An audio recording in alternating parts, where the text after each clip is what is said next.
instruction, words of wisdom, and I will use scripture text as my basis, of course. And just to develop that a bit, I just felt like this is something that the Lord would have me to speak on today. Um, it is exciting to be a part of God's team. I hope you feel that way. I certainly feel that way. Not only is it exciting, it is humbling to know that God would consider us in our current state to be in divine partnership with Him. There's language that we use quite frequently, but we need to think about that as a fact, as reality, that God has called us to partner with Him to do an incredible work. And of course, we know that it is only possible to do what He's called us to do if He has empowered us. We need His power, we need His guidance, we need His wisdom, we need His directives. And we also need to understand what our place should be. How should we respond to God's leading, His guiding, His directing, and so that we can be in the place where we can be used of the Lord. It's a thrilling thing to be used of God. It is wonderful to see lives changed and affected, to see communities impacted, to see how God executes His program, redemption and restoration. We are a part of that. And our roles, our functions vary. They're not all the same, thank God. We are a body, so we have various parts, parts seen and parts unseen. And whatever the role is that God has us to play, we should be grateful. We should be committed to it. We should be faithful to whatever God has called us to do. And sometimes that's a challenge because we always, not always, and not all of us, but let me just say many times there are people who are reaching for the visible spaces. They want to have the spotlight or the stage, the microphone. They want to be front and center. But God puts us all in different places. He puts us there at different times. Sometimes He moves us around. Sometimes He'll situate somebody and they'll be in one place, and He'll use them greatly there. The key is to know what God has directed you to do, and then to do it, and to do it faithfully. So we need to be able to hear from God. We need to be able to maintain our position as we follow God. And so I'm just going to lay down some wisdom again, some points. Shouldn't take long at all. And I think you'll be blessed by this. They're going to be quite a few points. So you may or may not be able to keep up with note taking, but you always have the recorded message that you can refer back to. But I'll start in Genesis chapter 12, and I want to start talking about the story of Abram and Sarai. Abram and Sarai is a familiar story that we all know, and what God did there, using them to birth a nation, was quite incredible. We see in this chapter um, God giving them directives.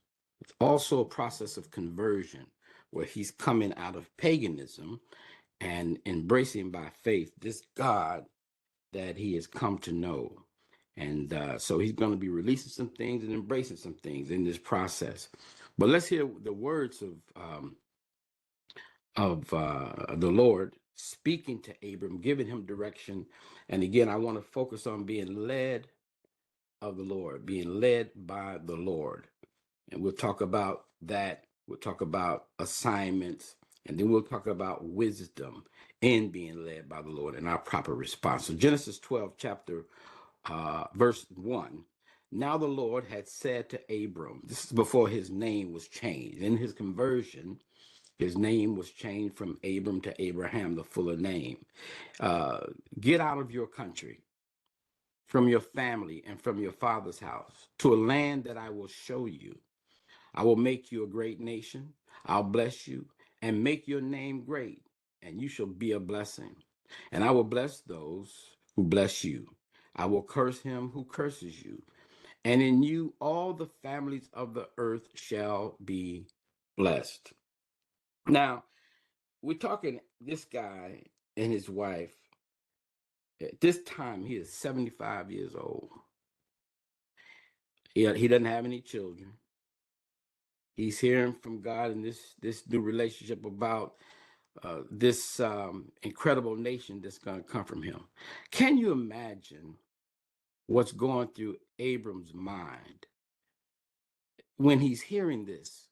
Now, if you've ever heard a prophetic word that had a time delay on it, sometimes it's years down the road that prophetic word is manifest, and it's kind of weird because when you look back and you think to yourself, all the different places you went through and to, all the various experiences, the fact that at the time of the word of God leading you in a certain direction, it didn't add up. It didn't make sense. You couldn't put anything together to have it to make sense that God is leading you there. Now, if you never experienced this, it's okay.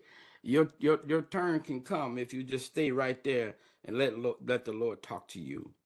But I have to imagine, because we see some of the behavior from this couple later that shows that they heard God, they believed it was the voice of God, but they weren't always fully convinced of what was said, particularly when it came to becoming pregnant down the road. And so in this case, while we don't have it in the text, I can just imagine that a lot of stuff is running through Abram's mind and his wife. And of course, they had Lot, the nephew that was rocking with them. But you hear this word from God and you say, okay, you have confidence and you trust him because there's some relationship established. But still, it's like, well, where's God going with this? Because that's a pretty strong mandate that he's given him. And I know many of you guys would have pushed back immediately when he made the statement to get out of your country, get out of a place of familiarity, get out of your place of comfort, the place of knowing, the place where you have control, because you know all the streets, you know the shortcuts. I remember being a kid. If we were going through the neighborhood, we knew all the little gangways and the alleys. We knew the shortcuts. We knew how to get around stuff. And he is saying to Abram, I want you to leave this place of familiarity and go to a place that I will show you, a land that I will show you. And that is very, very key. And I want to kind of develop that because every one of us has an assignment. And you need to know that many times when God is giving you directive to do something for him, that your environment may have to change in order for you to accomplish what God wants you to accomplish. And can I just confess something here? Because I was hearing this message and I said, well, Lord, how many Abrams do we have in our congregation? So I said, who is this word for? Is it for one? Is it for all? But I have to believe that the Lord will speak to all of us in this one. And clearly he wants to do something to move us into another place of service so that we can accomplish his purposes. So I want you to grab from this what the Lord is speaking to you. Although I also believe that somebody is receiving a direct word that's speaking more powerfully in this message. And so expect a change of environment whenever God is moving you to do something for his purposes. That means there are people that you used to run with that you may not run with anymore. Someone made a post the other day and they were frustrated. And I think it takes a couple cycles in life to realize that there are times that people fall off that have been a part of your life. And they may have been people that you were close to, you ran with them. You couldn't every day you talked to them, you were talking to them on the phone or texting them, or y'all spent time together, and all of a sudden it seems like that relationship has been disrupted, and nothing negative happened. It's just that the rhythm ain't the same. And I was sharing with the young man who made the post. I said, some relationships are seasonal. Some relationships are meant to come and then go. And so you have to be all right and be flexible. I think that's the key when you're talking about being led of the Lord. You have to be loose. You have to be loose and flexible and allow God to do what he will do. But your familiar places, they may change. The relationships, the people that you've been running with, they may change, and they may have to change. Because one thing about a word from God, a direction from God, everybody can't see what God has shown you. In fact, you yourself can't see what God has shown you. Abraham didn't know what he was looking at. He didn't know what to expect. And God said to him, he warned him up front, I'm going to send you to a place that you don't know. I'll show you later. So just get to moving. And that's a key point in the message. Start moving and then let God be God. Let God do his thing. And he said, I'll show you, I'll take you to a land that I'll show you later. But if you obey me, verse 2, basically, there's a blessing in it for you as well. And that you'll become a great nation. You'll have a great name. I'll make you famous. Wow. So uh in receiving God's assignment, moving without full details is essential. Now that's where the faith comes in. And Abram was a man of faith, being able to move without the full details. Now, some folk, this drives them absolutely nuts. But you have to be able to just do the go part. Do the go part. Just get moving. If the Lord is giving you vision, if he's shown you direction to take, and this doesn't, by the way, this doesn't have to be as big as Abram's assignment here. It doesn't have to be as large. Sometimes it's simple things that God wants you to do, because we all have an assignment, and the Lord will prompt your heart to do some things. Now I'm in the zone. I see what God is doing. The Lord will prompt your heart to get some things done, very specific. And in fact, some of you listening, the Lord has spoken some things to you, but you decided that you would take some time and pause and try to add it up. You wanted to make sense of it. You wanted to feel comfortable with what the Lord has told you to do. But this isn't the time to delay. This isn't the time to pause and to try to figure all of it out. This is the time to go. This is the time to move without the full details. This is the time to act by faith and not by sight. And you find that the blessing of acting in this way is in your obedience. In your obedience. Isaiah, I think it's 119. He says, if you will be willing and obedient, you shall eat the good of the land. Here's a pattern that you see in scripture. Now, I love patterns.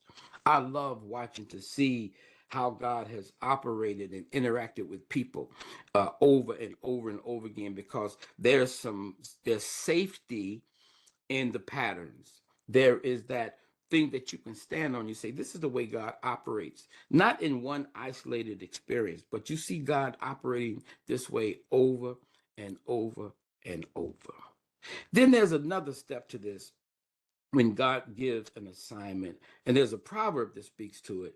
But I can say this, that in doing, you will find what to do. Now, you can note that one. That's an all capper with some underline and some highlight. In doing, you will find what to do. So you have to go. You just have to move, right?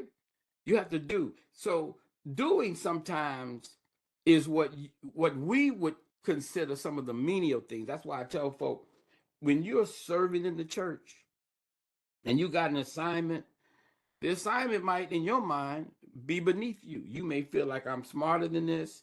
I got more gifts. I've got more to offer. I got more experience. God doesn't care about any of that. He's not really asking you to bring anything to the table other than faith and obedience. Faith and obedience, right? He said, acknowledge him in all your ways. He'll direct your path. In doing, you will find what to do. And I have my own testimony to this. I share with people all the time, young people in particular.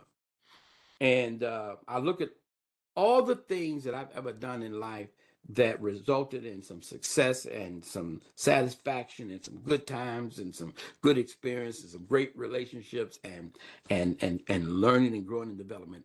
most everything, and I should say everything that I've ever done in life that's led to that started with some sort of service in the church. It never dawned on me in the process. I never thought of it that way. I never served to try to, get God on my side to get some blessings. I was simply serving, and out of serving, the Lord opened doors in ways that, man, I was the church drummer, and unlike the drummers today, we didn't get paid. We got paid once a year, maybe twice, and I think at some point in time they did start giving me maybe $50 a month or something. Willie, you remember that we were riding together? Yes, sir. $50 a month, something like that. We got. And then we would get one big fat check for the annual concert. That was about $150. Oh, we were rocking, tall cotton. But we just served. It didn't really matter if they didn't give us the money, because it was a joy to do it. It was a joy to play. It was a joy to be able to exercise our gift. So you got all kind of blessings. The gifts developed, which Church of God in Christ is known for that, and just the pleasure of being a part of the worship experience, all of this. But as the drummer, I was also involved with some of the planning of the annual concerts. And one of the local newspapers, small newspapers, I contacted the gentleman, was putting together some ads for promotion for the concert. This is me learning about marketing without trying to learn about marketing, being set up without knowing that I'm being set up. I'm just serving in the house of the Lord. I'm doing it with gladness. I'm giving. I'm never ever thinking, not for a moment, that I need to be get paid. I need to be stroked. All I'm thinking of, we need to have a beautiful presentation, and I want to be a part of that. We need to get the word on the street, and I want to be a part of that. The gentleman at the newspaper took a liking to me. And back then was a whole other thing. When you talk about putting graphics together, there were huge machines involved, and knives and rulers and all that. Anyway, the man taught me how to put the stuff together, and I did a good job with it. Made some mistakes, and he helped me. But then I began to do that for other folk. And in fact, ladies and gentlemen, the way I met my wonderful wife, Miss Gloria, is I began to do some of the same work for her aunt. And the word got on the street that I was doing a good job for her aunt. So this young lady decided she wanted to know me too. The story is a little deeper than that, and I'm not going to tell my version because that's going to be trouble. But all I got to say is we met and we married. 40 years later, we are still married, and we're blessed with the Lord and highly flavored. Yes, we are. Now, let me just tell you, that started with a simple assignment. I just gave you the short abbreviated version because out of that, I began to do work for nonprofit organizations. I began to do work for organizations in the suburbs, organizations in the city. It began to spread to the point where now I've become an owner of a public relations firm out of that one simple assignment in the house of God, where I was simply serving and giving of myself without thinking of pay, without thinking about a stroke. I just wanted to be a part of what God was doing, and God said, "Let me lead you to this place that I was sending you from the beginning." And all God is asking us to do is to do. And so you have to go, wonderful people. You just have to go. Get started. Put your toe in the water. You look at Herman and what is happening with his voice, what's happening with the gift of poetry, what's happening with the sensitivity that God has put in his heart concerning things that are in this world. He is beginning to move forward and progress out of one simple action. God is opening doors. God is expanding his territory. God is taking him into the land that he was going to show him. Now we're seeing it. He's in the land. He's rolling in the land. So in doing, you'll find what to do. I hope that sticks with you. Just do. So being led of the Lord, and I'll hit these points here in a minute, but being led of the Lord often starts with simple directives. Simple directives. Will you do what I told you to do? Then he's testing your willingness. He's testing your obedience. He's testing your humility. You see, can you just move without a bunch of questions? Can you move without trying to get everybody to get behind you and celebrate you? Can you just move? Get started. That's how it normally begins. But I want to talk about now when God gives you directive, what's the proper response to have? Because when responding to God's leading, there's some things that we need to know, and I'll just give you these points, and then let them minister to you. So the Lord will lead, and His voice comes from different places, different ways. Sometimes it's a simple word that you just heard an impression upon your heart. Sometimes it's a prophetic word that's public, and God will give directive. But he never comes the same way for everybody. It's different the way the Lord speaks to us, and it's okay to note that. But there are some safeguards that we have that we can apply to make sure that we're hearing from God and we're not hearing from our own selves, or we're not hearing from the crowd, because the crowd can say stuff too. I hear it all the time. And I tell the leaders around me, and I try to encourage folk, don't start calling folks stuff because you think that's what they are. We need folk to be able to hear from God. We need to hear folk to, we need to have folk to be in the stage and the phase of development that God would have them. And so the voices that we hear, we have to make sure that everything that we think is of God, that it's reconciled with the word. Now, this may sound simple at the face, on the face, but I've heard a lot of folks speaking, and they say they're speaking on behalf of God, but violating principles and patterns that find in Scripture. Right? So there's some things that God's just not going to do, and there's some things that God's just not going to say. I'll never forget. Someone told my pastor something that the Lord had told him. It might have been me that was telling him, but anyway, uh, his response was, he was real calm. This was Donald Alford, Apostle Donald Alford's dad. His response was, and he's real calm, very, very warm, friendly guy. He said, well, you know what? You know, I'm offended, and I'm going to talk to God. He said, because I don't understand how he gave me the job to pastor the church, but he's talking to you to tell me how to do it. He said, I need to talk to God about that. Well, that's a good checker upper, right? So reconciling what you think you heard by the word of God. God is not going to violate that kind of thing. Now that's not to say that he won't give a word that will aid and assist a leader. But you have to have discernment, and you have to have that word, and you got to reconcile with that word what you think you heard. Now, if you can go to the book and find it in the book, and not in just one place, but several places. Like I said, there's patterns. There's patterns. God has told other folk to go do stuff. You see, he told who's the brother now that got caught in the belly of the well. He told him. Then you got Jeremiah. A lot of folk were sent. So we see that that's a pattern. We have to find the pattern and stay with it. Reconcile it with the word, right? There is a pattern, but then there's also a direct word where God will just say what He's gonna say, and it's very clear. You can go right to the book and say, there it is. I believe this is God.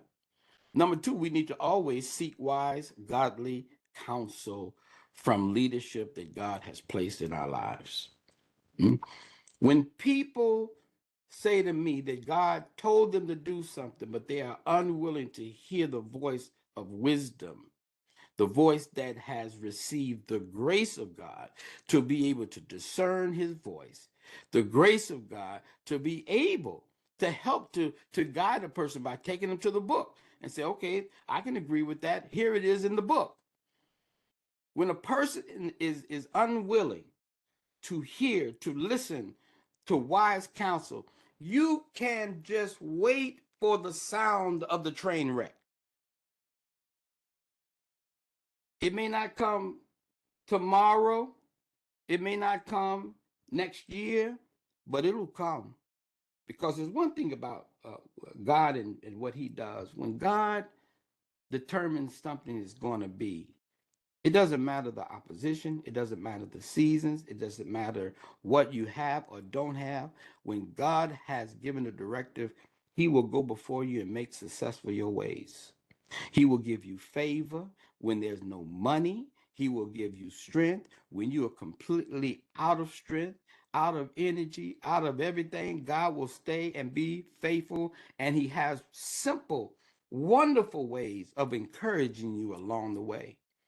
Come on now. I hear you, Marjorie. I hear you. And so seek wise godly counsel, right?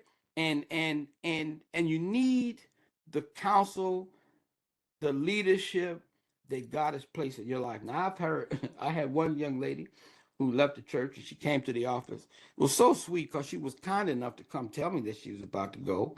And it was comical and not funny at the same time. Because she says to me, as she hands me her last tithe check, well, I'm going to leave this church. And I know I'm doing wrong by leaving this church and leaving your leadership, but I'm going anyway. And I thought to myself, now that's like dumb on another level, but that I'm going to honor it. At least she didn't lie and say the Lord told her to do it, which is normally what you get. Uh, y'all just work with me this morning. I'm going to be quick and get out the way. If you're responding to God, don't be anxious. God-sized visions take time. Abram, Sarai. Now, what he did was, I love it if you read on in the story. He made a promise. He said, okay, if you just go, I'll take you to a land that I'll show you, right? Canaan. I'll take you. And it wasn't long before, boom, they were there. God delivered on that part of the promise, quick, fast, and in a hurry. Now, the funny thing is, and you can look for this. It's like the Lord will do some things early to build your faith. When he's directing you, he'll do something early. He'll bring some things to pass real quick. He'll make it known that it's him. It'll encourage you, it'll excite you, ignite you, and you'll be ready to go. It's like filling the gas tank for the journey, because it will be a journey. And when it's a God-sized vision, you have to really control anxiety, because you'll become anxious if you're not careful, and then you'll start to put in the cart before the horse. And so you have to set your mind. I'm giving you some wisdom here. Set your mind to just follow God. Set your heart to just follow God. Don't be so time conscious that you get yourself busy in the wrong way. Do what's in your hand to do. Do what's in your hand to do right now. Most of the time, when we want to move to the next space, we've not completed the things that we need to do in the current space, and we've not completed them because we've become bored with them, or this is not producing what we thought it should produce. We can't see. We always want to see, but the key is to stay and not be anxious, because God's vision takes time. Next point is to resist forming a committee. I told you be a lot of points. Y'all forgive me. Resist forming a committee. Um, when God speaks, a lot of times, particularly if it's a big vision, nobody can see it. And in fact, I've shared this with some folk. I think I just shared this with the committee working just recently. I said, when God has you pioneering something, even the pioneer doesn't know all the details.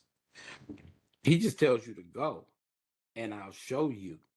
So in the movement, God unfolds and unveils and discloses and uncovers. And then it's like piece by piece, you're like, oh my goodness, here we've been walking this direction. We never knew that it would lead to this, but God works that way.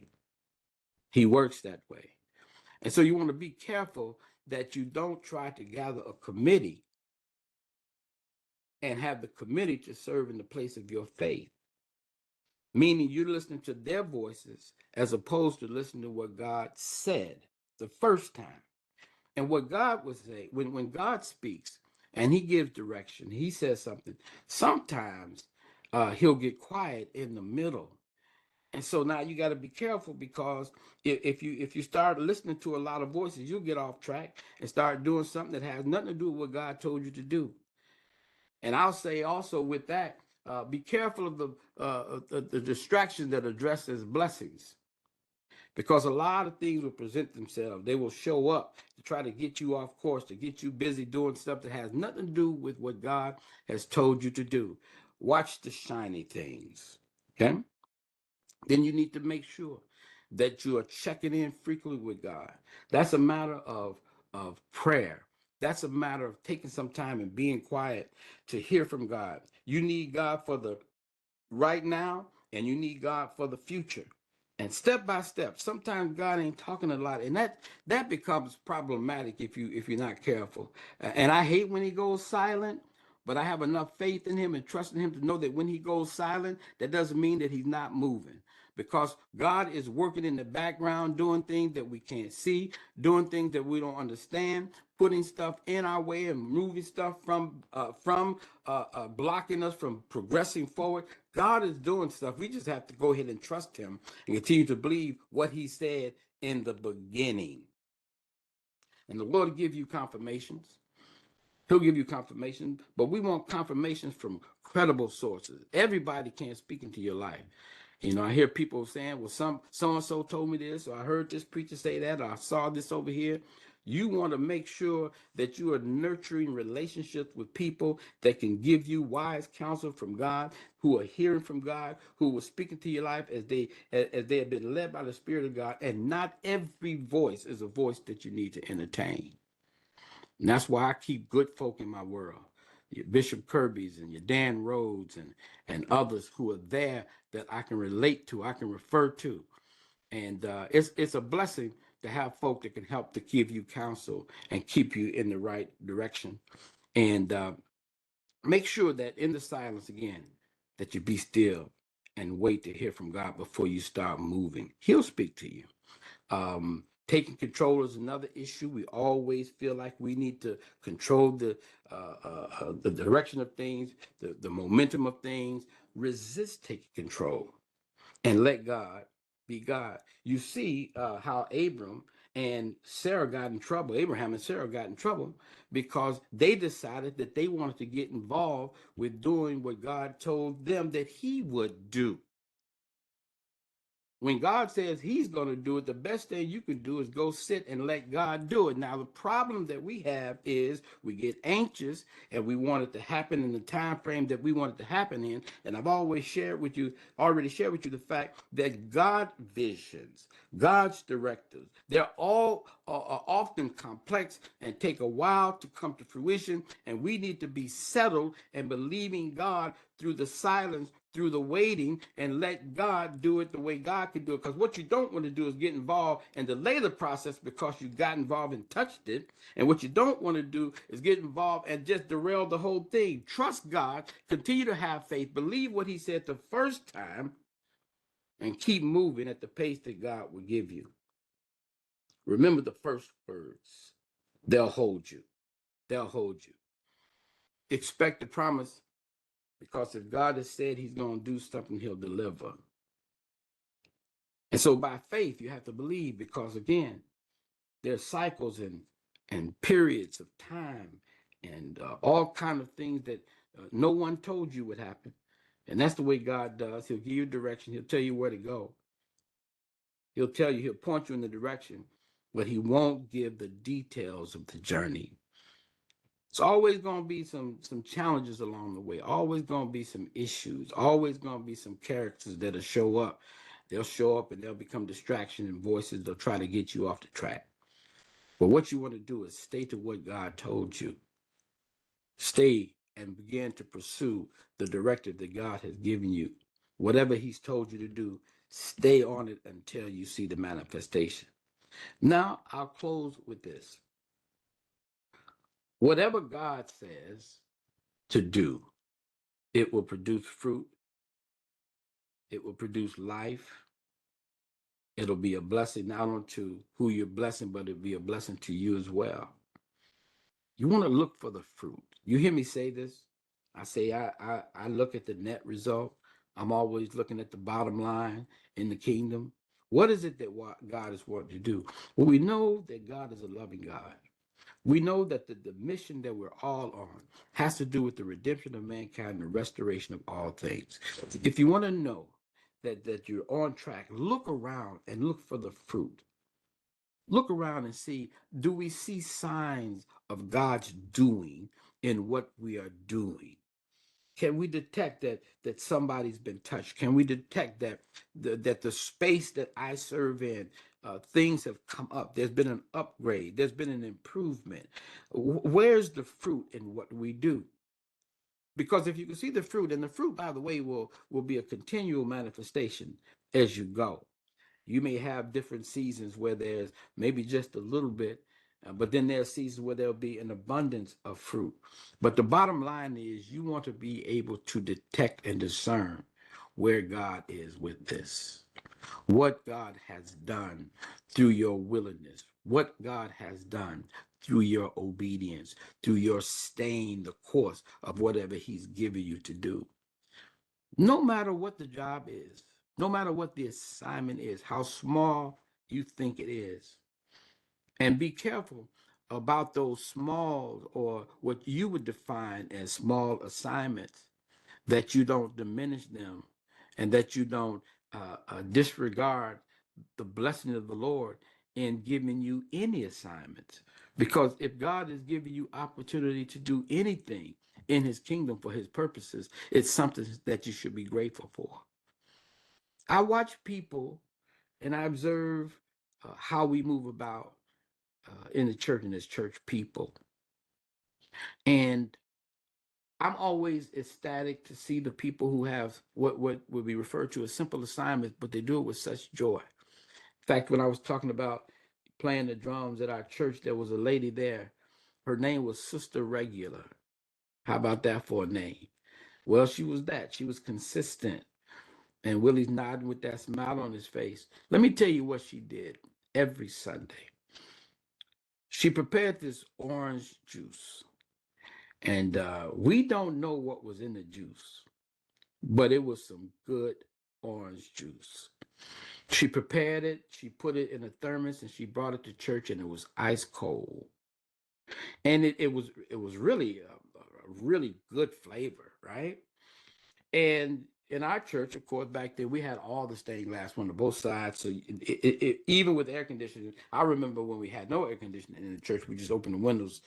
And she would make sure every Sunday after the preacher preached that every minister on the rostrum and all of the musicians got just a little cold drink of this orange drink. All of us survived, so it must have been okay. But the joy that was on her face when she did it. She was a frail, dark, young old lady, and she would come down and real slow, just kind of deliberately deliver every week with joy. Now, this is 40 years ago, and I'm still reflecting and blessed by that simple gesture that she made. It would bring a smile to all of our faces when we saw her rise from her seat and head down the aisle to begin to pass out the drinks. We would look at each other and smile and take a drink and pray about whatever we're drinking. But we felt good that we were thought of. We felt good that we were considered. A simple gesture. Now, some would say that that was an insignificant, menial kind of thing, and didn't add a whole lot to what God is up to. But I'm going to tell you that people like that are some of the most blessed people. She experienced the joy of the Lord. Yes, she did. And she experienced that rich fulfillment that comes in serving God and serving God's people. She saw the fruit on our faces when we smiled. She saw the expectation because there were Sundays that she didn't make it. And when we looked and she wasn't present, all of us were thinking, oh my goodness, we won't get that cold drink this morning. God will give you assignments. Stick with the assignment. He may be directing you somewhere that you can't see. You don't understand why you may be serving there, but be humble and be thankful and be glad that God gave you the opportunity to serve, whether it's in the house or serving humanity. God gives you that opportunity. But take some of the things that I've said. I know I covered a whole lot of stuff today, some points with Abram's story and beyond. But take some of these things and embrace them so God can move you forward into your promised land. He can move you forward into your blessing. He can move you forward into the things that he has for you. And be assured that if you're willing, if you're obedient, if you're faithful, you will reap every benefit that comes with being that kind of person for God. God bless. God bless.